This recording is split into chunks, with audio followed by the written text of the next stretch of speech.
क्या आपने कभी सोचा है कि हम अपनी जिंदगी का कितना बड़ा हिस्सा सिर्फ इस चिंता में गुजार देते हैं कि दूसरे लोग हमारे बारे में क्या सोचेंगे, हम क्या पहने, क्या बोले, कौन सा काम करें, किससे दोस्ती रखें और कौन सा फैसला लें।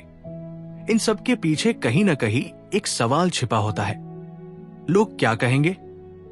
यही सवाल धीरे धीरे हमारी जिंदगी की दिशा तय करने लगता है। हम अपने सपने छोड़ देते हैं क्योंकि लोग मजाक उड़ाएंगे। हम अपनी बात नहीं कहते क्योंकि कोई बुरा मान जाएगा। हम अपनी पसंद का करियर नहीं चुनते क्योंकि परिवार या समाज उसे सही नहीं मानेगा। और कई बार हम खुश रहने की कोशिश भी दूसरों की अप्रूवल के लिए करने लगते हैं। लेकिन अगर आपकी जिंदगी का हर फैसला इस बात पर निर्भर करता है कि दूसरे लोग आपको कैसे देखते हैं, तो क्या वह जिंदगी वास्तव में आपकी है? The courage to be disliked इसी सवाल को गहराई से समझने की कोशिश करती है। इचिरो किशिमी और फ्यूमिटे कोगा की ये किताब अल्फ्रेड एडलर की साइकोलॉजी पर आधारित है और एक पावरफुल आइडिया सामने रखती है। आपको खुश रहने के लिए हर व्यक्ति की अप्रूवल की जरूरत नहीं है। एक मीनिंगफुल जिंदगी जीने के लिए आपको ये साहस विकसित करना होगा कि अगर जरूरत पड़े तो कुछ लोग आपको पसंद न भी करें, फिर भी आप अपने सही रास्ते पर चलते रहें। सोचिए, एक स्टूडेंट अपने मन का सब्जेक्ट पढ़ना चाहता है, लेकिन उसे डर है कि उसके दोस्त उसका मजाक उड़ाएंगे। एक व्यक्ति अपना बिजनेस शुरू करना चाहता है, लेकिन उसे डर है कि अगर वो असफल हुआ तो रिश्तेदार क्या कहेंगे। कोई व्यक्ति अपनी जिंदगी में बड़ा बदलाव करना चाहता है, लेकिन सिर्फ इसलिए रुक जाता है क्योंकि उसे डर है कि समाज उसे जज करेगा। इन सभी परिस्थितियों में समस्या सिर्फ बाहर के लोग नहीं है। असली समस्या ये है कि हमने अपनी सेल्फ-वर्थ को दूसरों की राय से जोड़ दिया है। हम चाहते हैं कि लोग हमें पसंद करें, हमारी तारीफ करें और हमारे फैसलों को सही माने। लेकिन दुनिया में ऐसा कोई इंसान नहीं है जिसे हर कोई पसंद करता हो। आप कितने भी अच्छे हो, कोई न कोई आपकी आलोचना करेगा। आप कितने भी ईमानदार हो, कोई आपकी बात से असहमत होगा। आप कितने भी सफल हो जाए, कोई आपकी सफलता को कम समझेगा। इसलिए अगर आपकी खुशी इस बात पर निर्भर है कि हर कोई आपको पसंद करे, तो आप हमेशा अपनी खुशी की चाबी दूसरों के हाथ में देते रहेंगे। यहीं से किताब का एक महत्वपूर्ण विचार सामने आता है। आपकी जिंदगी आपकी जिम्मेदारी है। इसका मतलब ये नहीं कि आपको दूसरों की भावनाओं की बिल्कुल परवाह नहीं करनी चाहिए। इसका मतलब है कि आपको ये समझना होगा कि कौन सी चीज वास्तव में आपकी जिम्मेदारी है और कौन सी दूसरे व्यक्ति की। मान लीजिए आपने कोई फैसला लिया, आपने अपनी परिस्थितियों को समझा और आपको लगा कि यही सही रास्ता है। फिर कोई दूसरा व्यक्ति आपके फैसले से खुश नहीं है। क्या आपको सिर्फ इसलिए अपना फैसला बदल देना चाहिए? अगर आप हर बार ऐसा करेंगे तो धीरे धीरे आप अपनी जिंदगी के फैसले खुद लेना बंद कर देंगे। किसी दूसरे व्यक्ति की राय उसकी है। वो आपके बारे में क्या सोचता है, ये पूरी तरह आपके नियंत्रण में नहीं है।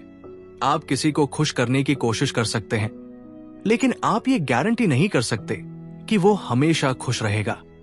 आप अच्छा व्यवहार कर सकते हैं, लेकिन आप ये तय नहीं कर सकते कि सामने वाला आपको पसंद करेगा या नहीं। इसलिए एक मैच्योर इंसान ये समझता है कि उसका काम अपना व्यवहार सही रखना है, हर व्यक्ति की राय को नियंत्रित करना नहीं। अब सवाल आता है, अगर हम दूसरों की अप्रूवल की परवाह करना कम कर दें तो क्या हम सेल्फिश बन जाएंगे? नहीं, सेल्फिश होने और अपनी जिंदगी की जिम्मेदारी लेने में बहुत बड़ा अंतर है। सेल्फिश व्यक्ति सिर्फ अपनी इच्छा देखता है और दूसरों की जरूरतों की परवाह नहीं करता। लेकिन एक स्वतंत्र व्यक्ति दूसरों का सम्मान करते हुए भी अपने फैसले खुद लेता है। आप किसी की मदद कर सकते हैं क्योंकि आप सच में मदद करना चाहते हैं, न कि इसलिए कि बदले में वो आपको पसंद करे। आप किसी रिश्ते में रह सकते हैं क्योंकि आप उस रिश्ते को महत्व देते हैं, न कि इसलिए कि अकेले रहने से आपको लोगों की राय का डर है। आप किसी लक्ष्य के लिए मेहनत कर सकते हैं क्योंकि वो आपके लिए महत्वपूर्ण है, न कि सिर्फ इसलिए कि लोग आपको सक्सेसफुल कहें। यही फर्क है अप्रूवल के लिए जीने और पर्पस के लिए जीने में। हमारी एक और बड़ी समस्या है कि हम अपने पास्ट को अपनी पहचान बना लेते हैं।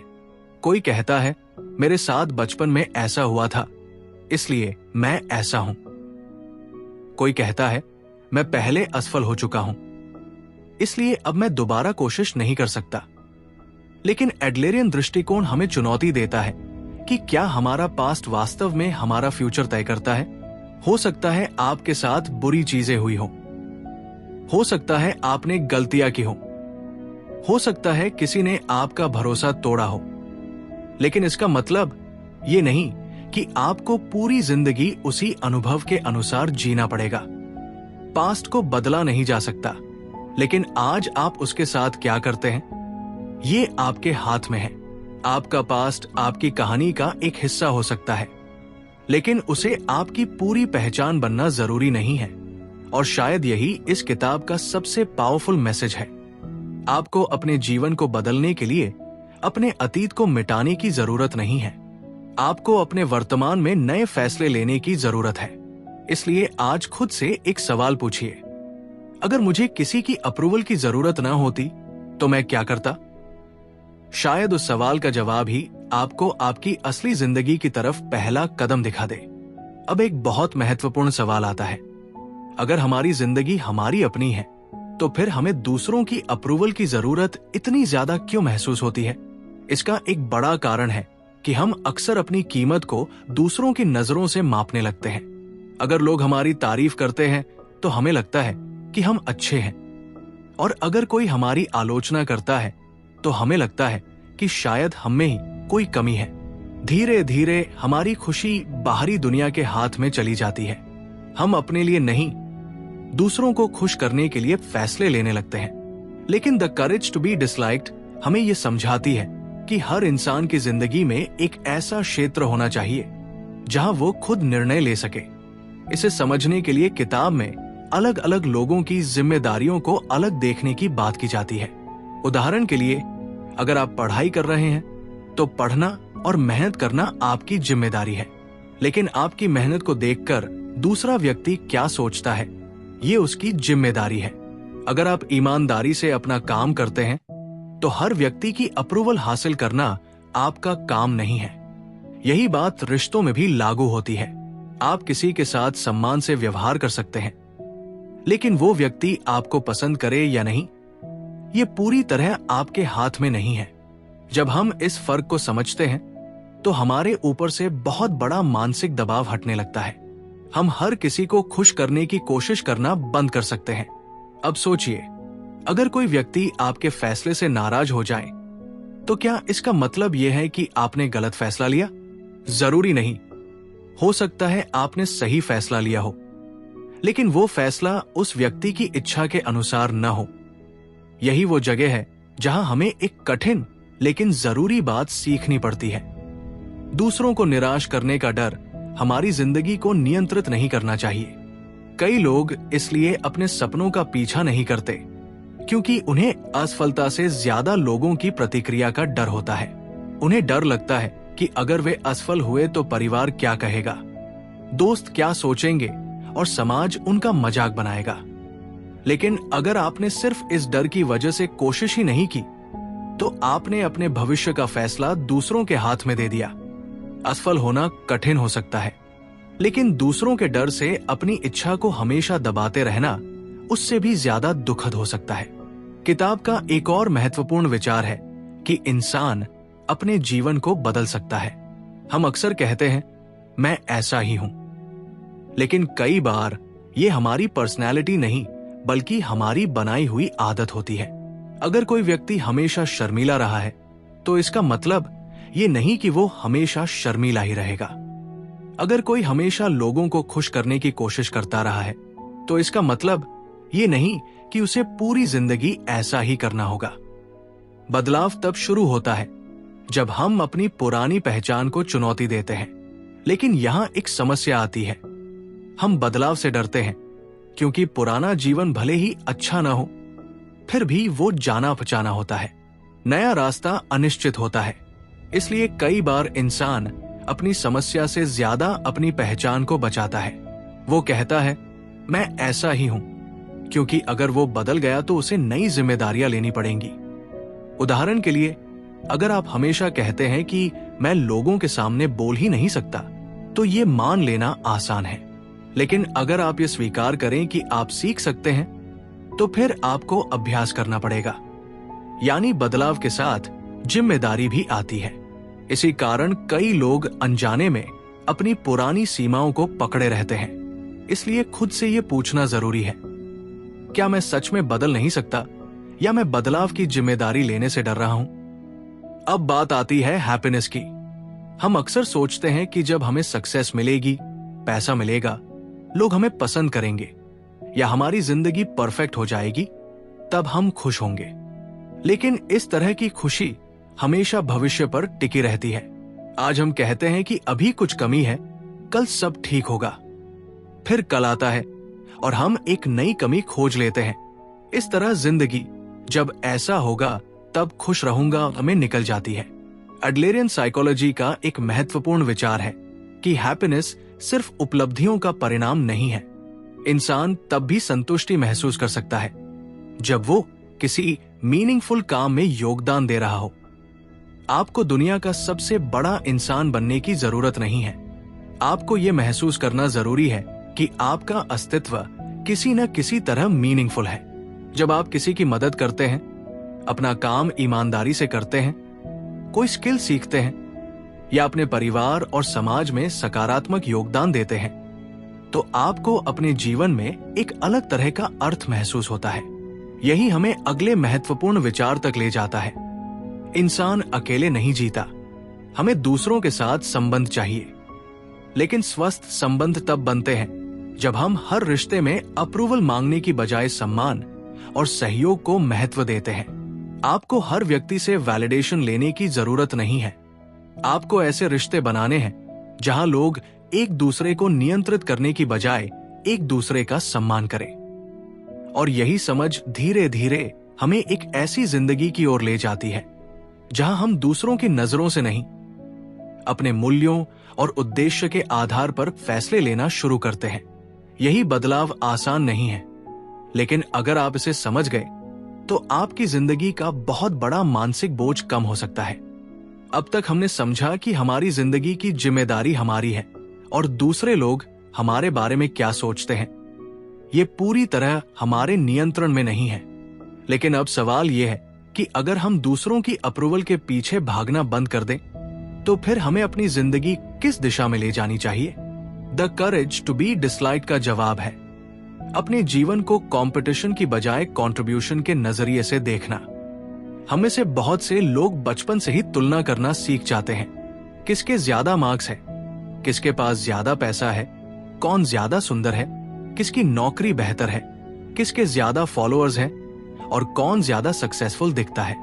धीरे धीरे हमें लगने लगता है कि जिंदगी एक रेस है और अगर कोई दूसरा हमसे आगे है तो हम पीछे हैं। लेकिन ये सोच हमारे भीतर लगातार असंतोष पैदा करती है, क्योंकि दुनिया में हमेशा कोई न कोई हमसे आगे होगा। अगर आप अपनी खुशी को दूसरों से तुलना करके तय करेंगे, तो आपको हमेशा कोई ऐसा व्यक्ति मिल जाएगा जिसके पास आपसे ज्यादा कुछ है। इसलिए किताब हमें यह समझने की दिशा देती है कि हमें दूसरों से ऊपर जाने के बजाय अपने जीवन में कंट्रीब्यूशन पर ध्यान देना चाहिए। इसका मतलब है खुद से पूछना, मैं अपने आसपास की दुनिया में क्या जोड़ रहा हूं? मैं कौन सा काम ऐसा कर रहा हूं जिससे किसी और को फायदा हो? मैं कौन सी स्किल विकसित कर रहा हूं जिससे मेरी और दूसरों की जिंदगी बेहतर हो सकती है? जब हमारा ध्यान कंट्रीब्यूशन पर जाता है तो कंपैरिजन की जरूरत धीरे धीरे कम होने लगती है। अब यहां एक बहुत गहरी बात आती है। हमें हर व्यक्ति के जीवन में अपनी एक अलग भूमिका स्वीकार करनी चाहिए। किसी का रास्ता हमसे अलग हो सकता है। कोई व्यक्ति हमसे पहले सफल हो सकता है, कोई हमसे बाद में सफल हो सकता है। इसका मतलब ये नहीं कि हमारी जिंदगी कम महत्वपूर्ण है। हर इंसान की यात्रा अलग है। अगर आप किसी दूसरे की कहानी देखकर अपनी कहानी को असफल मान लेते हैं, तो आप अपने जीवन की वास्तविकता को नजरअंदाज कर रहे हैं। सोशल मीडिया ने इस समस्या को और बढ़ा दिया है। हम दूसरों की जिंदगी का सिर्फ हाईलाइट देखते हैं और अपनी जिंदगी की पूरी रियलिटी से उसकी तुलना करने लगते हैं। कोई अपनी नई कार दिखाता है, कोई ट्रैवल दिखाता है, कोई सक्सेस दिखाता है, लेकिन हम ये नहीं देखते कि उसके पीछे कितनी समस्याएं हैं। इसलिए दूसरों की बाहरी जिंदगी से अपनी अंदरूनी जिंदगी की तुलना करना अक्सर गलत तस्वीर देता है। आपको अपनी दिशा तय करनी है, किसी और की टाइमलाइन नहीं। इसके बाद किताब हमें रिलेशनशिप्स को एक अलग तरीके से देखने की चुनौती देती है। कई रिश्तों में कॉन्फ्लिक्ट इसलिए पैदा होता है क्योंकि हम दूसरे व्यक्ति को बदलना चाहते हैं। माता पिता चाहते हैं कि बच्चा उनकी उम्मीदों के अनुसार चले। पार्टनर चाहता है कि दूसरा व्यक्ति उसकी इच्छा के अनुसार व्यवहार करे। दोस्त चाहते हैं कि दूसरा दोस्त हमेशा उनकी बात माने। लेकिन किसी इंसान को पूरी तरह कंट्रोल करना संभव नहीं है।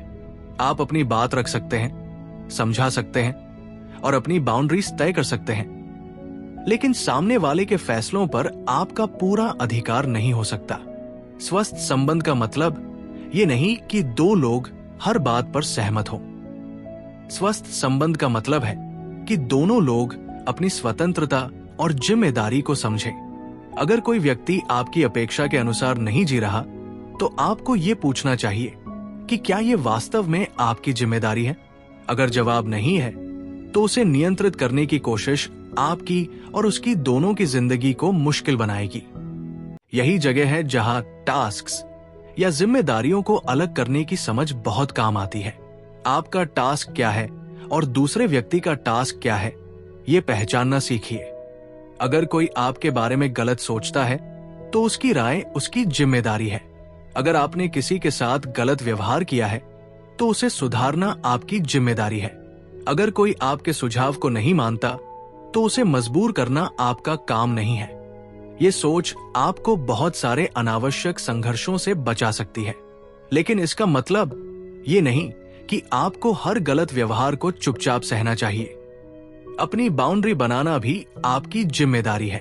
अगर कोई व्यक्ति लगातार आपका अपमान करता है, तो आप दूरी बना सकते हैं। अगर कोई आपकी मेहनत का फायदा उठाता है, तो आप नहीं कहना सीख सकते हैं। अगर कोई आपके फैसलों को नियंत्रित करना चाहता है, तो आप अपनी सीमा स्पष्ट कर सकते हैं। स्वतंत्रता का मतलब हर किसी से लड़ना नहीं है। स्वतंत्रता का मतलब ये तय करना है कि आपके जीवन में किस चीज को कितनी जगह मिलेगी। और जब आप अपनी जिंदगी को दूसरों की तुलना से हटाकर कंट्रीब्यूशन की तरफ ले जाते हैं, तो आपको एक अलग तरह की शांति मिलती है। अब आपका सवाल ये नहीं रहता कि मैं दूसरों से बेहतर हूं या नहीं, बल्कि ये बन जाता है, क्या मैं कल से आज थोड़ा बेहतर हूं? यही सोच आपको लगातार आगे बढ़ाती है। आप दूसरों को हराने की बजाय खुद को विकसित करने लगते हैं, और यही वो रास्ता है जहां से सेल्फ रिस्पेक्ट, कॉन्फिडेंस और वास्तविक हैप्पीनेस का निर्माण शुरू होता है। अब इस पूरी किताब के सबसे महत्वपूर्ण हिस्से पर आते हैं।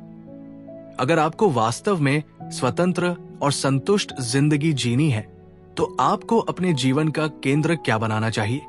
जवाब है अपने वर्तमान जीवन को पूरी तरह जीना और अपने मूल्यों के अनुसार आगे बढ़ना।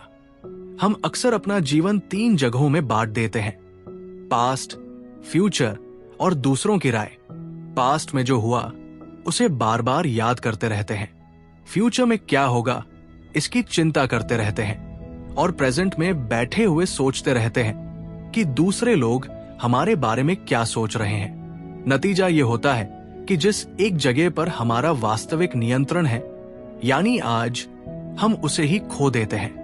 The courage to be disliked हमें यह समझाती है कि जिंदगी को किसी अंतिम मंजिल की तरह देखने की बजाय एक यात्रा की तरह देखना ज्यादा उपयोगी हो सकता है।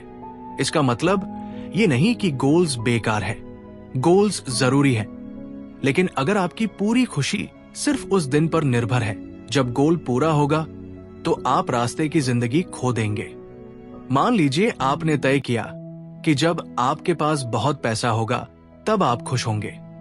जब पैसा आता है तो आपको अगला लक्ष्य चाहिए, फिर उससे बड़ा घर, फिर बेहतर कार, फिर ज्यादा रिकॉग्निशन। अगर हैप्पीनेस हमेशा अगले पड़ाव पर है, तो प्रेजेंट कभी पर्याप्त नहीं लगेगा। इसलिए अपने वर्तमान काम में मीनिंग ढूंढना जरूरी है। आप जो कर रहे हैं उसे पूरी ईमानदारी से कीजिए। सीखिए, सुधारिए लोगों के लिए उपयोगी बनिए और अपने मूल्यों के अनुसार आगे बढ़िए। अब बात आती है उस करेज की जिसका नाम किताब के टाइटल में ही है, डिसलाइक होने का करेज। इसका अर्थ ये नहीं कि आपको जानबूझकर लोगों को नाराज करना चाहिए। इसका मतलब ये है कि अगर आप सही काम कर रहे हैं और फिर भी कोई व्यक्ति आपको पसंद नहीं करता तो आप टूटे नहीं। अगर आप अपनी सीमा तय करते हैं और कोई व्यक्ति नाराज हो जाता है तो सिर्फ उसे खुश करने के लिए अपनी सीमा मत तोड़िए। अगर आप अपने सपने के लिए मेहनत करते हैं और कोई आपका मजाक उड़ाता है तो सिर्फ उसकी हंसी के कारण अपना रास्ता मत छोड़िए। अगर आपकी वैल्यूज किसी दूसरे व्यक्ति की इच्छा से अलग है तो हर बार खुद को बदलना जरूरी नहीं है। ये आसान नहीं होगा क्योंकि इंसान नेचुरली चाहता है कि उसे स्वीकार किया जाए। लेकिन जब आप ये स्वीकार कर लेते हैं कि हर व्यक्ति आपको पसंद नहीं करेगा, तब आप एक बड़ी मानसिक आजादी हासिल करते हैं। आपको हर जगह परफेक्ट बनने की जरूरत नहीं रहती। आप अपनी वास्तविक जिंदगी जीना शुरू करते हैं। इस किताब का एक और महत्वपूर्ण लेसन है, आपकी वैल्यू किसी उपलब्धि से तय नहीं होती। आप तभी महत्वपूर्ण नहीं है जब आप सक्सेसफुल हो। आपकी कीमत इस बात से तय नहीं होती कि आपके पास कितने पैसे हैं, कितने फॉलोअर्स हैं या कितने लोग आपको पसंद करते हैं। अगर आप अपनी वैल्यू को अचीवमेंट से जोड़ देंगे तो हर असफलता आपके आत्मसम्मान पर हमला करेगी। लेकिन अगर आप ये समझ ले कि आपकी बेसिक ह्यूमन वैल्यू पहले से है तो आप फेलियर को अपनी आइडेंटिटी नहीं बनने देंगे। आप असफल हो सकते हैं, लेकिन इसका मतलब ये नहीं कि आप असफल इंसान हैं। आप किसी काम में कमजोर हो सकते हैं, लेकिन इसका मतलब ये नहीं कि आप पूरी तरह कमजोर हैं। यही फर्क आपको आगे बढ़ने की ताकत देता है। और अंत में हमें अपनी जिंदगी का एक ऐसा उद्देश्य चुनना चाहिए जो सिर्फ ईगो को संतुष्ट करने वाला न हो। पैसा कमाना गलत नहीं है, सक्सेस पाना गलत नहीं है, लेकिन अगर आपकी पूरी जिंदगी सिर्फ ये साबित करने में निकल रही है कि आप दूसरों से बेहतर हैं, तो अंदर से खालीपन बना रह सकता है। इसके बजाय ऐसा जीवन बनाइए जिसमें आपकी मेहनत का कोई अर्थ हो। अपने परिवार के लिए, अपने काम के लिए, समाज के लिए या किसी ऐसे उद्देश्य के लिए जो आपको भीतर से मीनिंगफुल लगे। आपको दुनिया बदलने की जरूरत नहीं है। कभी कभी एक व्यक्ति की जिंदगी बेहतर करना भी कंट्रीब्यूशन है। एक ईमानदार काम करना कंट्रीब्यूशन है। किसी को सही समय पर मदद देना कंट्रीब्यूशन है। अपने स्किल्स को बेहतर बनाकर दूसरों के लिए उपयोगी बनना कंट्रीब्यूशन है। यही सोच हमें कंपैरिजन से बाहर निकालती है। तो अगर इस पूरी किताब की सीख को कुछ बातों में समेटे तो पहली बात, हर व्यक्ति को खुश करना आपकी जिम्मेदारी नहीं है। दूसरी बात, आपके पास्ट ने आपको प्रभावित किया हो सकता है, लेकिन आपका प्रेजेंट आपके हाथ में है। तीसरी बात, दूसरों की जिंदगी से अपनी तुलना करना बंद कीजिए। चौथी बात, अपनी जिम्मेदारी और दूसरे की जिम्मेदारी में फर्क करना सीखिए। पांचवी बात, अपनी बाउंड्रीज तय कीजिए और हर अप्रूवल के पीछे मत भागिए। और सबसे महत्वपूर्ण बात, अगर सही रास्ते पर चलते हुए कुछ लोग आपको पसंद नहीं करते तो उससे आपकी वैल्यू कम नहीं हो जाती। शायद जिंदगी का सबसे बड़ा फ्रीडम यही है कि आप ये समझ जाए कि आपको हर किसी की नजरों में अच्छा बनने की जरूरत नहीं है। आपको अपने मूल्यों की नजरों में सही होना है। इसलिए अगली बार जब आप कोई फैसला लेने से पहले सोचें, लोग क्या कहेंगे, तो एक पल रुकिए और खुद से पूछिए, मैं क्या चाहता हूं? मेरे लिए सही क्या है? और क्या यह फैसला मेरी जिंदगी का है या किसी और की अप्रूवल पाने की कोशिश? हो सकता है इस एक सवाल से आपकी सोच बदलने लगे, क्योंकि अंत में जिंदगी बहुत छोटी है। अगर आपने इसे सिर्फ लोगों को खुश करने में खर्च कर दिया तो शायद एक दिन पीछे मुड़कर आपको महसूस हो कि आपने दूसरों की जिंदगी तो जी ली, लेकिन अपनी जिंदगी जीना भूल गए। The courage to be disliked हमें यही साहस देती है, अपनी जिंदगी को अपनी जिम्मेदारी मानने का, दूसरों की राय से स्वतंत्र होने का और अपने वर्तमान को पूरी तरह जीने का। अगर आपको यह वीडियो मीनिंगफुल लगा हो तो इसे लाइक करें, कमेंट में बताएं कि इस किताब की कौन सी सीख आपको सबसे ज्यादा पावरफुल लगी और रीड एंड राइज को सब्सक्राइब करें, क्योंकि यहां हमारा उद्देश्य सिर्फ किताबों का समरी देना नहीं, बल्कि ऐसी सोच आपके साथ शेयर करना है जो आपकी जिंदगी को थोड़ा बेहतर, थोड़ा मजबूत और थोड़ा ज्यादा स्वतंत्र बना सके।